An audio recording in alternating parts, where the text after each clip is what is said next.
परवा एक जण भेटले, म्हणले हे काय बरोबर नाही. परवा एक जण पार्ल्यातलेच होते. परवा एक जण भेटले म्हणले हे काय बरोबर नाही. हल्ली कविता इंस्टाग्रामला टाकली नाही काय, सुचत नाही काय.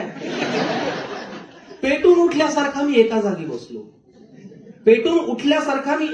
बसलो. कागद पेन घेऊन एकदम साहित्यिकाच्या भूमिकेत घुसलो. एकही शब्द मदतीला माझ्या धावून नाही आला. कशावर लिहावी कविता या विचारात बराच वेळ गेला.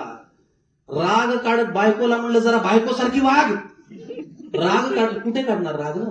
राग काढत बायकोला म्हणलं जरा बायकोसारखी वाग. नवरा केव्हाचा लिहायला बसलाय, कब्बर चहा तरी टाक. ती म्हणली फाडलेल्या पानांचे किती बोळे झालेत पहा. फाडून फेकलेल्या पानांचे किती बोळे झालेत पहा. आणि कवितेच्या नावाखाली 13 कप झाल्या सकाळपासून चहा. बायकोचा हा बाण माझ्या काळजामध्ये घुसला. ताजा कवितेसाठी विषय मला सुचला.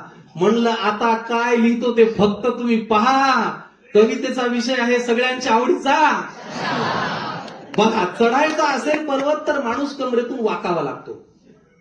चहावरती कविता आहे. चढायचा असेल पर्वत तर माणूस कमरेतून वाकावा लागतो. आणि हवा असेल चहा तर आधी तो आपल्याला टाकावा लागतो. शाबास. चहा पिणाऱ्यांपेक्षा हल्ली विकणारेच वाढलेत. उद्योग नसल्यासारखे त्या चहाचे शेकडो प्रकार काढले.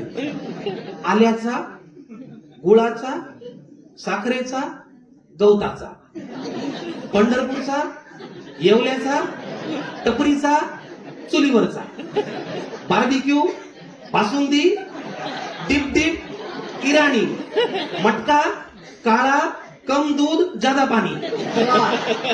बरं, क्रिकेट या खेळाशी सुद्धा चहाचा संबंध दिसतो. तिथेही कॉफी नाही बरं तर टी टाइम असतो. राजकारणातही चहा करतो मनोमिलनाचं काम. जे प्यायला विरोधकही येत राहत ती असतं चहापान. बरं, चहा पिणाऱ्यांची लागे तंद्री तो पावे अंतर्धान. आणि मन लावून चहा विकणारा होतो पंतप्रधान.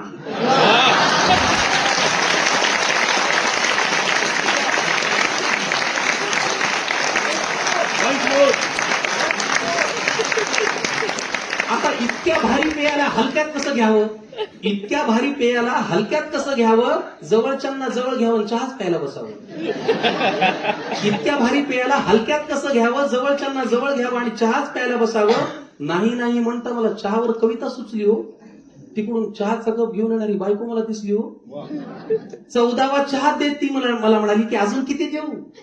14वा चहा देत ती मला म्हणाली की अजून किती देऊ. तिला म्हणलं हाच चहा आपण अर्धा पिऊ. तिला म्हणलं हाच चहा.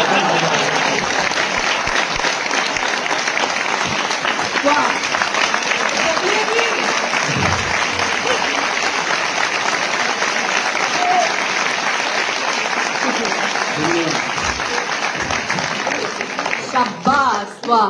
पहिल्यांदा ऐकून बघा. तुम्हाला सांगतो, आपली लिहिलेली कलाकृती